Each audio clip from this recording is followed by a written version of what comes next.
Hi! Welcome back to my channel, or to my channel for the first time, probably, let's be real. I'm Sophia Metropolis, I'm an artist, and today I'm going to be screen printing with pantyhose. I found out about this DIY, cheap material, at-home screen printing method from the ever iconic Schmood, which for the longest time I thought was Schmoxed, but it's not, it's Schmood, just with an X for a little confusion. Schmood made this video 2 years ago now, and I'm going to be recreating parts of it and attempting to do some DIY craft material screen printing at home. I have some experience doing screen printing, which is why I was drawn to this activity, but mostly, screen printing is a very laborious process. So to be able to do it with a pair of pantyhose and potentially some chiffon, sign me up! Before we get into it, if you're new here, please subscribe to my channel. I put out new videos every Wednesday and Friday, and I would love to have you here. Let's get started. Let's go through the materials for this project. First, we have embroidery hoops. I have two sizes, a size 4 and a size 6. I think Schmood uses size 6 in his videos, but I thought I could do a cute little print on both, so I'm going to do one at a time, but we'll do both. Next thing you need, Elmer's glue, acrylic craft paint. I picked black because I'm going to be using white paper. You need a pair of stockings, which this is a very old pair of stockings that have never been worn. You can tell they're very old because the elastic is circa 1990, probably older than me. We have some chiffon also for an attempt, because why not? We'll try them both. Some scissors, a Sharpie, a library card, a paintbrush, and a sketchbook, and some scrap paper. The sketchbook is what I'm going to be printing on, and the scrap paper is just my scrap paper that I always use. You may recognize some of these drawings from another video I did about making art with everyday objects. If you don't, you should go check that video out up there. So let's get started. I'm going to put everything aside. The first thing we have to do is cut our stockings lengthwise. So I'm going to cut down one of these legs all the way down. Oh, I cut a hole in it. Shit.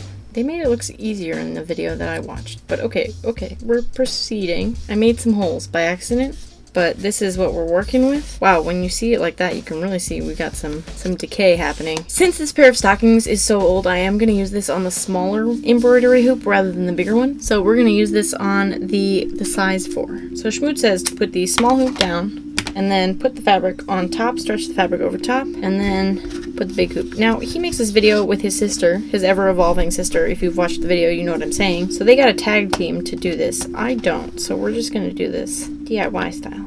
Oh, nice. Okay, screw this bad boy down. And now, I'm gonna cut off the excess. Hopefully I did it right. I do have some experience with actual screen printing. I have a very DIY experience in that field as well. But this is certainly more DIY. Okay, there's our first screen. Oh, it looks cute. It's a little more bouncy than I'm used to, but we'll continue. For our second, so we're gonna do exactly what we did, just bigger this time. Little hoop goes down, and we're stretching our chiffon this time over it. Oh yeah, this one's nice. This one's a lot less stretchy, so that makes it easier to stretch, if that makes sense, because there's less to stretch. Cut this baby out. So we have our screens. I'm pretty excited. Seems good. I already kind of can tell that the chiffon is going to go better than the stockings because, or the, what do they call them? Pantyhose? Because the pantyhose are like too stretchy. So our front is going to be the side that is flush with the fabric, and the back is the side that has they have a word for this in screen printing. I'm trying to remember what it is. Belly? Bay? No. Gully? No. I have to look it up. I have to know. But anyway, we're gonna call it the back. Whatever it's called. Let's see. What's it called? The inkwell. Okay, we're gonna draw on our embroidery hoops with the front down. So the inkwell is up. The part that has the lip is gonna be face up. I'm gonna start with the stockings first, and I'm gonna use my scrap paper. I already know what I'm drawing. Actually, okay, I'm just gonna do a nice flower. Oh. This is already not going well. The reason I say this is not going well is because the stockings are so stretchy. There's so much give. Okay, whatever. I made a mistake. Okay, this one I'm gonna do the idea I had in mind, which was a mushroom, a couple mushrooms, 2 mushrooms. Focus. How do we draw a mushroom? Like this. How do you solve a problem like a mushroom? You ever wonder about that? How do you take a shroom and pin it down?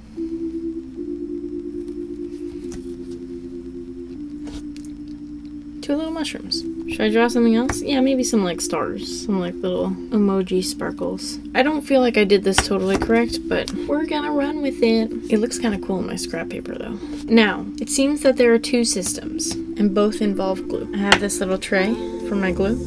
I bought this Elmer's glue brand new for this moment. Spent a whole $2 on it. Don't know the last time I've touched glue. I guess I should use a clean piece of scrap paper so I can see what I'm doing. I'm gonna go get paper.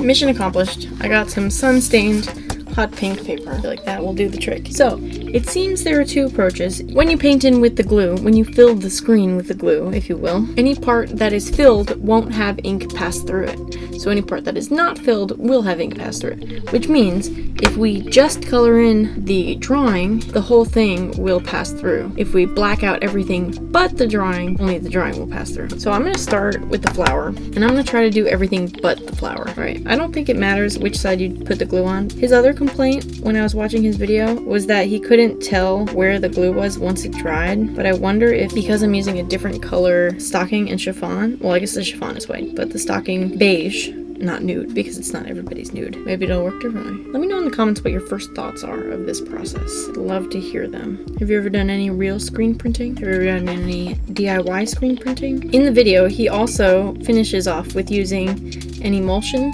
process, which is a light sensitive, photo material, which is definitely the most effective process, but can also be the hardest because there are so many things to get wrong. When I was living in California, I had a emulsion set up, but I got rid of it because I moved and it was a huge process. And I kept some screens, but I didn't keep any of my emulsion or any of those other tools to do that. And I think going forward, if I try to screen print again, I'm not so interested in having really perfect screen prints, which is what I needed in the past, because you can use a transparency that you print from the computer that makes it really accurate. But instead, I think I'm going to use a screen filler method where you paint on with drawing fluid and then fill the screen. Kind of similar to this process, but what I would be using as the ink instead of the Sharpie is essentially the block out that keeps the screen filler from going through it. I don't even know if I'm explaining this well at all. When I pick this up, I bet there's gonna be just like so much glue stuck to the paper. I kind of can't tell where I've put glue and where I haven't. I mean, I can because you can see it, but I also kind of can't. Okay. Oh, I don't know if I did that right, but okay, you can kind of see. Okay, it kind of looks cool. We're gonna let that dry. Took a little bit of the pink from the paper, but that's okay. And then we'll try this side. Okay, so this one I'm painting in the other. I'm actually just gonna hold this up because that was a mess. So I think it should be that the Sharpie marks don't actually matter and they're just your guidelines, but I'm not completely sure if that's true, but I'm pretty sure that's true. If your glue doesn't totally line up with your Sharpie marks, it should be okay. And if you mess up, you can just wash the glue out before it dries with water. I'm kind of unclear on how thick this is supposed to be, so we have some varying thicknesses, but basically we just need to wait for this to dry, and then we should be ready to print. Pull some prints, baby! Okay, there we have it. Let these guys dry. Let's see, how dry is this? Oh, this is still wet. I can tell this is going to be a really weird print, but that's okay, that's okay. So I'm just filling in some holes that I see, just so that when I pull the print, it doesn't completely take over. We're gonna let these dry. I am gonna wash out my brushes and I will meet you back here when they're dry. Okay, it took more than an hour for that to dry. I'm not sure what they put in the Elmer's glue to make it take so freaking long, but it did take more than an hour to get that fully not tacky anymore. There's even still a tiny little wet spot. See it? But down here, there's even still a little wet spot. It's been over an hour. So I must have put it on way too thick. But regardless, when I did this first one, I made a little glue stain on the paper, and I think I want to print over it. I am a little concerned because there are some little pinholes that I'm worried are not going to print, but we're just going to find out. The mushroom I feel like is going to print well, but again, because I only blocked out the mushroom, anything else, any other ink that I put on it is going to come through. So we're just going to give it a shot. Okay, hopefully this goes well. It is 12:45. I definitely was not planning on this taking this long. Also, if you're still here, you should follow me on TikTok and Twitter, just cause. Okay, I'm scared. I'm going to do a little offset so it's not totally perfect. I don't think it's gonna work that well, but we'll try. Oh yeah. I kind of knew this wasn't gonna work that well. Okay, that was garbage. absolutely garbage. Good to know. We're just gonna... Glad I waited an hour and a half to do that ridiculous print. I should have known that my pantyhose were not gonna work. This is gonna be a really weird video. Okay. This one I feel like will go better, I hope.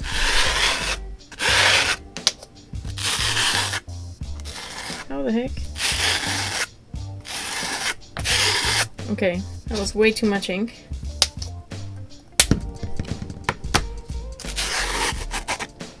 That was maybe a little bit better. Still way too much ink.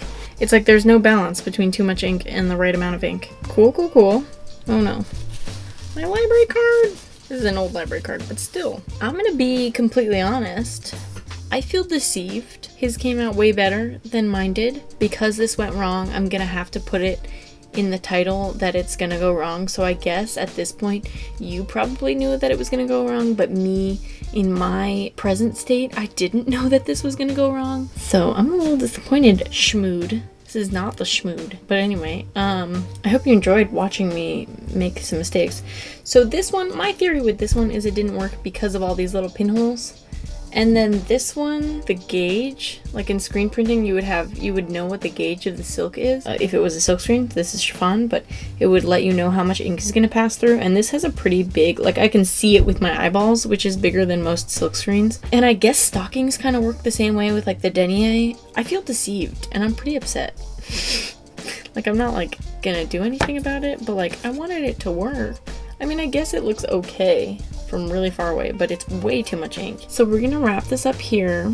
I'm bummed. I wonder if the pantyhose weren't stretched tight enough. Ew, it looks so gross. It looks like a wet, I don't know what. Well, and I'm bummed too because I've been planning on making this video for ages, like literally for several weeks. I've been wanting to make this video and it came out like this. We're gonna have a talk, me and Mr. Schmood, about what the heck I did wrong. Especially because it's like, I have silkscreen experience. Like, how did I get this wrong? How did I get it so wrong?